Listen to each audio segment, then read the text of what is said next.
আজকে ২ টাকার নোট নিয়ে কথা বলবো। বাংলাদেশের প্রথম বাজারে ২ টাকার নোট আসে। এটা হচ্ছে ১৯৮৮ সালে।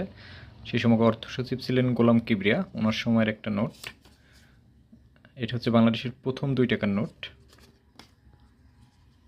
এরপর থেকে যতজন অর্থ সচিবের স্বাক্ষরের নোট বাজারে আসছে, এগুলো পরপর সবগুলো অর্থ সচিবের নোট আছে, সর্বশেষ এটা।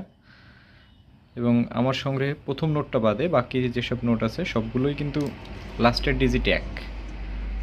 অর্থাৎ আমার প্রত্যেকটা নোটের লাস্টের ২ সংখ্যা ১।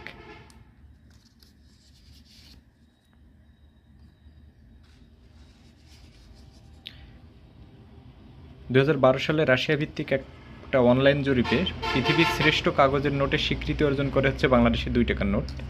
আমাদের এই নোটটা সারা পৃথিবীর শ্রেষ্ঠ কাগজের নোট। দেখতে বেশ সুন্দর।